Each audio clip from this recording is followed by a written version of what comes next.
Hello, everyone. It's Mrs. Fontre here. And today we're going to be talking about one of my favorite times in all of art history, and that is the Renaissance. Can you say Renaissance? Renaissance. It's really kind of a fun word to say. So let's jump right in and talk about how it fits into the rest of art history. All right.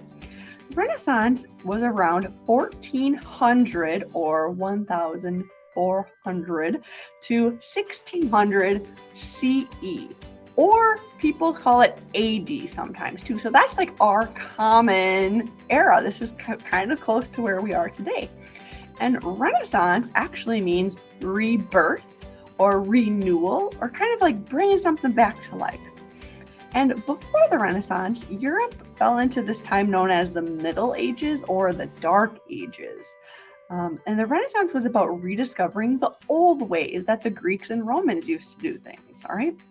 So they started to value education more, and science and art, which is why we're talking about it. Literature and writing and music and people, they started to kind of bring back some old values from the ancient times. And some very famous artists during these times, and we'll talk a little bit more about them, are Donatello, Leonardo da Vinci, Michelangelo, and Raphael. Okay, maybe those names sound a little familiar, and we'll talk about why in just a minute. But if you think, whoa, wait a second, like what all happened in between there? Because we talked about cave art earlier this year. We talked about ancient Mesopotamian art, and usually we talk about ancient Egyptian art as well. We kind of do those every other year, but what happened in between? So let me show you with art and how things kind of changed, all right? So if you look back at sculptures from ancient Egyptian times, they were pretty like new, and like there was a new thing to do. So the people didn't look quite as realistic, and they had their arms kind of close to the body so they wouldn't get broken off. But as time went on with the Greeks and the Romans, they learned how to get pretty good at making these sculptures look like actual people. You can see from the timeline of how the statues changed, they look more and more realistic, right? All the way up to the Romans with that really realistic looking robe that she has on with all those frillies and those blowing in the wind, looks really realistic, right? But then after the Romans came these Middle Ages or the Dark Ages. And you can see on the left, there is a sculpture from the Roman times that's very detailed, very realistic. You can see like the fabric, it looks like a real person almost, right? But in the Middle Ages or the Dark Ages, art wasn't really as important anymore. They wanted art for one main reason, and that was to kind of tell the story of Christianity or religion, because that's what was really important about at that time. So it didn't really matter if the art was as realistic as it used to be, as long as it told the story they wanted, okay? So that's why art changed, because they valued or thought things were more important, which happens sometimes in history, right? And so this is where the Renaissance comes back into play, where we bring these old ideas back, these old styles, these old things that are important, and here we are, all right? So, like I mentioned a little bit earlier, there are four very famous artists from this time, Donatello, Leonardo da Vinci, Raphael, and Michelangelo, and you might know them from the Teenage Mutant Ninja Turtles. Now, I'm not sure who created this show or thought it'd be good to name them after Renaissance artists, but hey, it's an easy way to remember all of them, right? So, I like to pretend that they're the heroes, though. Give them the masks and the superpowers. So, let's get into some art that's new from the Renaissance and compare it to some art that we may have seen from other classes. So, for example, this is from this piece on the right is cave art with two bisons, which is a sculpture with clay around some rocks in a cave. And the one on the left from the Renaissance is called The Pieta by Michelangelo. Now, normally in class, we have a big discussion to see what is similar or what's different. So maybe take a minute to think, how are these similar? How are these different? One thing that's similar is they're both three-dimensional. They're both something made out of clay or marble. So it's something you could walk around and see all the way around. But one thing that's very different is even though they're both realistic, you can both tell what they are. They're people and animals. Well, one of them is animals and one of them is a person and people, and they're very realistic, right? It almost looks like you could put your hands right into that lady's robes. It looks like real, right? I know a lot of people, when they see this piece at first, they think, oh my gosh, like there's a dude that's just laying there. Well, the story behind this piece is that it's Mary and Jesus after her son died. So it's supposed to be really kind of a sad piece. So he wouldn't be wearing a full piece suit, right? He died. So it's kind of sad. But anyway, the whole point of the Renaissance is being realistic and kind of having some religious stories behind it too, to kind of bring the Middle Ages together with the Renaissance. So that's how that kind of happened. All right. So again, it's very, very realistic, right? Here's another one to kind of look at, the Renaissance versus ancient Egyptian. The painting from the Renaissance is done by Raphael. And the one on the right, we don't know the artist because it's so old, but maybe you can see that they are both people, right? They're both people that are painted, but the one from the Renaissance by Raphael is very realistic, right? You can see those pudgy little baby arms. It looks like you could just give a baby a little pinch on the cheek. It's so realistic, right? There's light and dark and medium values all through it. Like the Egyptian one is all just solid black hair or solid skin or solid colors. It's very solid. But even just looking at like this lady's red shirt, look how many different types of red are mixed in, right? There's light red, medium red, dark red, there's shadows. There's so many colors in that, right? So it looks a little bit more realistic. Okay? All right, on to one more to show you. We'll be talking about some more Impressionist artists in the future here, but one of them we like talking about is Claude Monet, and you can see his painting on the right with lots of bright colors and kind of a sunset, a little fuzzy looking. And the one on the left is a painting by Leonardo da Vinci, right? You can see, again, I think the big theme here is it's very realistic, right? You can see the people, there's an angel, there's a garden, there's some landscape in the way back. It looks pretty realistic. Monet has really bright colors. And do they have as bright of colors from the Renaissance? Not as bright as Monet. And his artwork was made a couple hundred years later, so they had better paints then. So the colors are much brighter for Impressionist and Monet's kind of art. All right. So from here, I'm going to stop sharing my screen and I'm going to get out of here for just a second, but I'm going to be getting into what your grades project is, because it might be based on one of the artists we learned about and maybe some other common thing from Renaissance. So stay tuned and find out.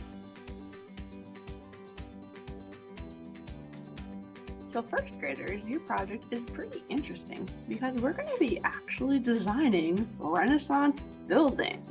All right. Now, a really old idea from the Renaissance, and you might actually see this around today sometimes, are big doming buildings, all right? They're big half circles for the tops, and then usually they're held up by pillars, all right? So here's a picture of one that we're gonna kind of be working on with class. And for your project, I'm hoping you could find a piece of paper and something to draw with, but if you have this at home, you might have this.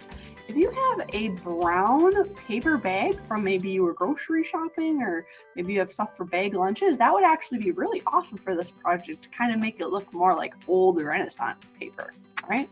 And I'm going to use a white and a black crayon because we're not using white paper, okay? I have like this brown paper. So a white crayon should show up all right on this. It might be kind of fun to play with white crayons because we don't get to do that enough, right? So let me talk you through how to draw a little Renaissance building. All right, let me switch this camera here for us. And let's get started. So what you're going to be doing besides getting your crayons, we're going to be keeping our paper the nice and tall way today, okay? Because usually buildings are pretty tall, so our paper is going to be tall too, all right? And I'm going to just start with white because we don't use it very often, and we can always go in and add some black later to make it look like there's shadows going on, all right? So at the very top of our paper, we're going to do kind of a hill shape that's flat on the bottom, okay? We want to leave a little room on the top in case you want to add some more decorations later, but I'm going to start by drawing my line across the middle. I broke my crayon there. And I'm going to then make a hill. Okay, I'm going to go up and down. It kind of looks like a letter D. I twisted my whole paper around and I got my camera kind of look funny anyway. So a letter D right here. And if you want to on the top, you could add a line, or maybe you want to add another shape or a triangle, and we could add something on the top.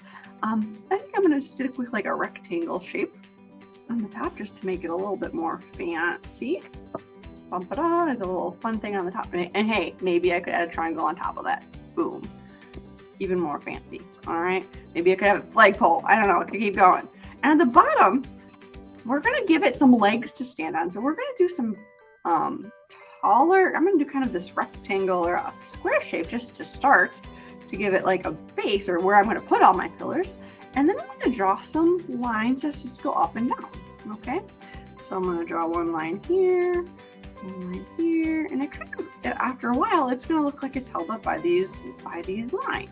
Okay. And to really make it look like it's held up, I'm going to color in a few of them. Okay. So my end ones, I'm definitely going to color in because I want to make sure it looks like it's a nice, strong building so the roof won't fall down. Okay. And I'll color the other one in. Now, depending on how many lines you have, maybe you'll be able to color in like one or two more. So it looks like I'll have like a pattern here. I got white, brown, white, brown, and white. So I actually kind of made a pattern when I was doing this. All right. And you can see I didn't actually draw my little building all the way to the ground. I left some space because I want to kind of add some stairs too. I might as well make it really fancy, right?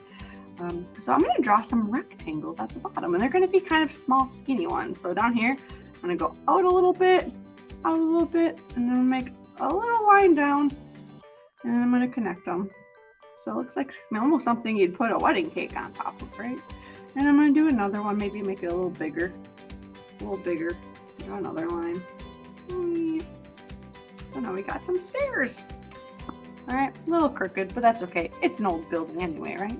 So from here, let's just color in more of it white. Okay, I like doing the top all white because normally they would have made these out of like concrete or cement, or if there was like a really fancy little one, it could even have some marble, right? All these like lighter stones for our building. So I'm gonna lightly scribble this in. Helps if you don't break your crayon when you start, but that's okay. Now you have two crayons, right? And you know, I talked to you already about getting your black out, and we're gonna add some black in here to make it look like it's a little bit more three-dimensional or 3D. So what I'm gonna very lightly, because let me just show you if I flip over my paper. If you press down hard, you can get really dark black, but if you go kind of lightly, kind of get more of a grayish kind of color. So let's kind of try to use light and dark black while we're doing this, all right? So on my far side, I'm going to leave one side almost entirely white because I'm going to pretend that there is a sun shining on my building. So it's already lit up because it's all nice and bright, right? But in the middle, maybe I go a little bit of that very light black so it looks like there's a shadow, okay? And maybe in the middle of my of my dome right here, I'm going to put a little bit of darker too, okay? It's kind of hard to see with the camera, but you can see it's a little darker. Maybe I can add a little line here for where the roof of my dome is, right? And then the next one over, I'm going to make that even darker. I might not want to go like as dark as I did here because that's really dark. So maybe I'll just go a little darker, okay? You can see it looks almost more of a shadow. There we go. Definitely darker than the other one. And a dome is not flat. Okay, it actually is kind of like you could put a big orange in our dome because it's supposed to be three-dimensional. So I'm going to kind of add curving lines. Do you see that? I just kind of did curving lines a little bit to make it look a little bit more 3D. And even, you know, I did a rectangle on top. Might as well make this side a little bit darker too, right? And I did a triangle on top, so might as well make that side a little darker too. So it all looks like it's all light and dark. All right, you'll be doing the same thing with the stairs too, because I got a little excited to add my black value, so I gotta finish doing my stairs here. But you can do the same thing down here. You can do your white step, okay? And as you get closer to the darker side, you add a little bit of dark, and maybe you add a lot more dark towards the left. Okay, so we're playing with using light and dark for our drawings today. All right, so when you are all completely finished with this lovely little Renaissance building, I would love for you to give me a photo of whatever you came up with. So if you could take a photo with your iPad and put it in the Seesaw app under this assignment, that would be great. But otherwise, I can't wait to see what you come up with for your buildings. You're free to add other things too if you want to add some extra shapes or lines or whatever you want to decorate. All right. So any questions or concerns, please let me know, and I will see you next time. Happy creating.